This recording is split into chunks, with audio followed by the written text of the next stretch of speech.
అదే RTV app వార్తల్ని క్షణాల్లో చదివే అవకాశం ఉంటుంది. ఒక న్యూస్ పేపర్, ఒక టెలివిజన్ ఛానల్ మీ చేతుల్లో ఎప్పుడూ ఉంటాయి.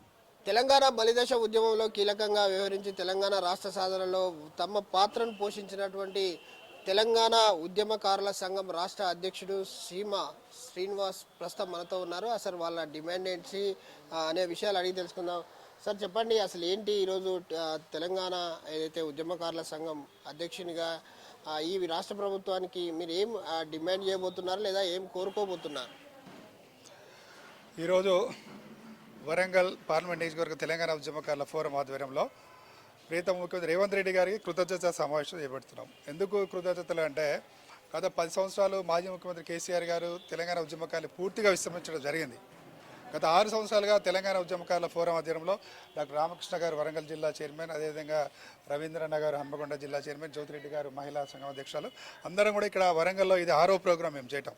గత 6 సంవత్సరాలు కూడా గత ముఖ్యమంత్రిని తెలంగాణ ఉద్యమకారుల సంక్షేమం కోసం ఆలోచించండి, ఉద్యమకారులకు ఏదైనా ఒక సంక్షేమ కార్యక్రమం ప్రారంభించడం అడగడం జరిగింది. కానీ కేసీఆర్ గారు ఉద్యమకారులు పూర్తిగా విస్మరించడం జరిగింది.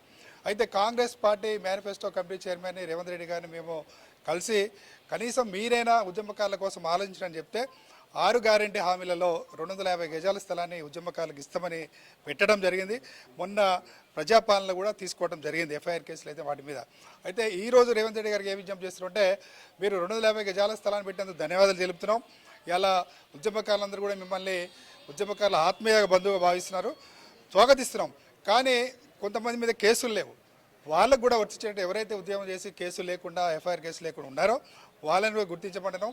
ఉద్యమకారుని గుర్తించడానికి కమిటీ వేయమంటున్నాం. ఈరోజు రేవంత్ రెడ్డి గారికి మేము విజ్ఞప్తి చేసేదంటే ఒక కమిటీ వేసి ఉద్యమకారులు గుర్తించండి, వాళ్ళందరికీ గుర్తింపు కార్డులు ఇవ్వమని అడుగుతున్నాం. ఈరోజు అంటే ఐడెంటిఫై కోసం మాత్రమే ఇట్లా చేయమంటున్నారా, లేదా ఇప్పుడు ఉద్యమంలో పాల్గొన్నారు చాలామంది, కొంతమందికి కేసులు అయినాయి, కొంతమంది ప్రాణాలు కోల్పోయారు, కొంతమంది జస్ట్ అంటే కేసులు ఎలాంటివి కూడా లేవు, ఇప్పుడు 250 గజాలు ఏ క్రైటీరియా మీద ఇవ్వమని అడుగుతున్నారు? ఇప్పుడు ప్రభుత్వం అయితే ఎఫ్ఐఆర్ కేసులు ఉన్న వాళ్ళ మీద మొన్న అప్లై చేసుకోమని చెప్పడం జరిగింది. అయితే మేమేమంటున్నాం అంటే, ఉద్యమంలో పనిచేసిన వాళ్ళు ఇప్పుడు వరంగల్ ఉంది, ఇక్కడ వివిధ సంఘాల్లో జేఏసీ కానీ, ప్రజాఫ్రంట్ కానీ, విమలక్క కానీ సంఘాల్లో యాక్టివ్గా ఎవరైతే పనిచేస్తారో అన్ని పోలీసుల దగ్గర ఇంటెలిజెన్స్ రిపోర్ట్స్ దగ్గర ఉంటాయి, వివిధ సంఘాల నాయకుల దగ్గర రిపోర్ట్స్ ఉంటాయి. అయితే మనమేమో అంటున్నామంటే, ఒక కమిటీ వేసి మీరు వాళ్ళని ఇంటెలిజెన్స్ రిపోర్ట్ కానీ వివిధ సంఘాల నాయకులు, సీనియర్ ఉద్యమ ప్రొఫెసర్ కోదనం సార్ ఉన్నారు, అటువంటి నాయకులు గాదే ఎన్నయ్య గారు ఉన్నారు వరంగల్లో, అటువంటి నాయకులతో ఒక కమిటీ వేస్తే ఎవరైతే ఉద్యమం చేస్తారో వాళ్ళని గుర్తించబడరో వాళ్ళకి ఐడి కార్డులు ఇవ్వమంటున్నాం. గుర్తించడం ఎందుకు అంటే, ఈరోజు భారతదేశ స్వతంత్రం కోసం పోరాటాలను, స్వతంత్ర సమరయాలను గౌరవించుకుంటాం మనం. అదే సాయుధ రహితంగా పోరాటాలను కూడా పోరాటం చేసే వాళ్ళు గౌరవించుకుంటున్నాం. ఆ విధంగా గుర్తించుకొని ఉద్యమకారులను కూడా తెలంగాణ రాష్ట్ర సాధకులుగా గౌరవించుకుందామని చెప్తున్నాం. అంటే గత ప్రభుత్వం మిమ్మల్ని గుర్తించలేదు, 10 సంవత్సరాలు ఉన్నటువంటి ప్రభుత్వం కేసీఆర్ ప్రభుత్వం ఉద్యమకారులను మరిచింది అని చెప్పేసి ఒక విమర్శలు వస్తున్నాయి. ఈ ప్రభుత్వంలో మేనిఫెస్టోలో 250 గజాలు ఇస్తామని చెప్పడం జరిగింది. సో 6 గ్యారెంటీలకే ఇంతవరకు ఏం లేదని ప్రతిపక్షాలు విమర్శిస్తున్నాయి. ఏ విధంగా చూడొచ్చు? 6 గ్యారెంటీలే 10 సంవత్సరాలు పాలన చేసిరండి వాళ్ళు, ఇప్పుడు వచ్చి 60 రోజులు అవుతుంది. మనం కూడా ఆలోచించాలి, ఒక ఇంటలెక్చువల్స్గా, మేధావులుగా మన అందరం కూడా 2 నెలలు అంటే టైం ఏం సరిపోతుందండి? 2 నెలల్లో విమర్శలు చేస్తామంటే, మీరు 10 సంవత్సరాలు చేశారు, అంతకుముందు 14 సంవత్సరాలు మీరు ఉద్యమ నాయకుడిగా ఉన్నారు, 10 సంవత్సరాలు మీరు కనీసం ఉద్యమకారుల పేరెత్తలేదు. ఇలా ఉద్యమకారుల ద్రోహిగా మారినటువంటి కేసీఆర్ మళ్ళీ విమర్శలు చేస్తామంటే అది తెలంగాణ సమాజం హర్షించట్లేదు. మనం సమయం ఇవ్వాలి, కనీసం ఒక 6 నెలల్లో, లేకపోతే కనీసము ఒక సంవత్సరం టైం ఇవ్వాలి. 2 నెలలు కాకముందే మీరు అన్ని రంగాల్ని నిర్వీర్యం చేసి పెట్టి కూర్చున్నాడు. 7 లక్షల అప్పు అయిపోయి కూర్చున్నది. ఇలా చూస్తున్నాం. ఎన్ని మేడిగడ్డ కూడా కుంగటం జరిగింది. అంటే మేడిగడ్డ గురించి ఎట్లా తప్పుడు ప్రచారం చేసిన వాళ్ళు అడే యాక్చువల్ ఇప్పుడు మనకు వాస్తవాలు తెలుస్తున్నాయి.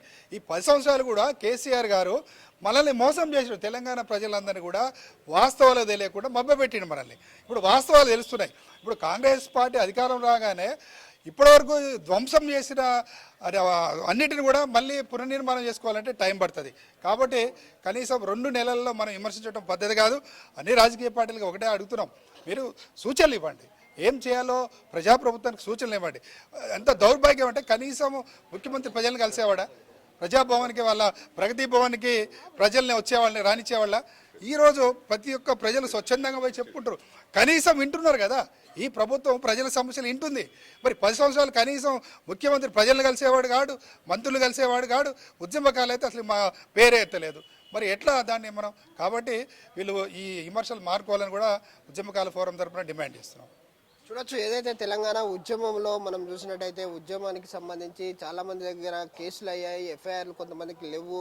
వాళ్ళని కూడా పరిగణలోకి తీసుకోవాలి. 250 గజాల స్థలాన్ని ఇస్తామని 6 గ్యారెంటీలు పొందపరిచిన నేపథ్యంలో వాళ్ళంతా కూడా ఉద్యమంలో ఉన్నాము, కానీ మా పైన ఎఫ్ఐఆర్లు కాలేదు, వాళ్ళకు కూడా పరిగణలోకి తీసుకోవాలి. దానికి సంబంధించి ఒక ప్రత్యేకమైనటువంటి కమిటీ వేసి వాళ్ళకు సంబంధించినటువంటి 250 గజాల ఇంటి స్థలం ఇవ్వాలని చెప్పేసి ప్రధానంగా డిమాండ్ చేస్తూ ఉన్నారు. వీళ్ళంతా కూడా తెలంగాణ యూనియన్ ఆఫ్ ఫోరం రాష్ట్ర అధ్యక్షులు, తెలంగాణ ఉద్యమకారుల ఫోరం రాష్ట్ర అధ్యక్షుడు చీమ శ్రీనివాస్ అయితే ప్రధానంగా ఈ రాష్ట్ర ప్రభుత్వాన్ని కోరుతా ఉన్నారు.